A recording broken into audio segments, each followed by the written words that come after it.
నందు బాగా ఆకలేస్తుంది, అన్నం పెట్టు. అన్నమేం వండలేదు కానీ ఎందుకు నేను అడిగింది ఏం చేశారు? ఏమడిగావు? నేను ఏం అడిగానో కూడా గుర్తులేదు మీకు. Gold chain, ear rings.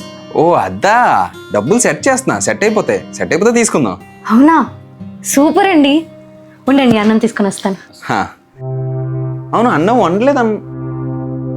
అన్నమేం వండలేదు కానీ ఎందుకు నేను అడిగింది ఏం చేశారు? డబ్బులు సెట్ చేస్తున్నా. సెట్ అయిపోతే తీసుకుందాం. ఉండండి, అన్నం తీసుకొని వస్తాను. ఏంటయ్యా, ఎక్కడికి వెళ్తున్నావు?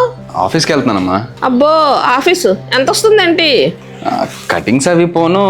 మహా అయితే ఎంత వస్తుందిలే, 10-15 వస్తుంది అనుకుంటా, అంతే కదా? కాదమ్మా, కటింగ్స్ అవి పోను నెలకి 70,000 వస్తుంది. 70,000? బాబు, ఇప్పుడు వరకు అన్నది ఏం పట్టించుకోకే. మా అబ్బాయి ఇంట్లో ఖాళీగా ఉన్నాడు. మా అబ్బాయికి కూడా మీ కంపెనీలో ఏదైనా ఉద్యోగం ఇప్పించచ్చు కదమ్మా. సరే, చూస్తా.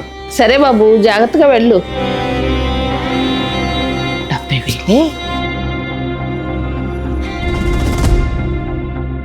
ఏంట్రా చాలా రోజులు ఫోన్ చేసావు, ఏంటి సంగతి? ఏం లేదురా, నాకు పెళ్లి సెట్ అయింది. బాగా గ్రాండ్గా చేసుకుందాం అనుకుంటున్నాను. అంత రిచ్ పెళ్ళికి రానికి నీ స్థాయి సరిపోదులే కానీ ఏదో స్కూల్ ఫ్రెండే కదని పిలుస్తున్నాను. నువ్వు మీ ఆవిడ కలిసి వచ్చేయండి, సరేనా? సరే. ఎందుకు ఎక్కడ ఉంటున్నావు? ఇక్కడే విశాలాక్షి నగర్లో గేటెడ్ కమ్యూనిటీ ఉంది కదా, అక్కడే ఉంటున్నాను. విశాలాక్షి నగర్లో గేటెడ్ కమ్యూనిటీలోనా? అవును. రెంట్ ఎంతరా?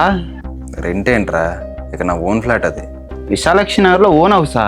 అవును, ఏమైంది? అరే బాబా, నీకు ఇలా కాదురా, డైరెక్ట్ ఇంటికి వచ్చి పెళ్ళికి చెప్తాను.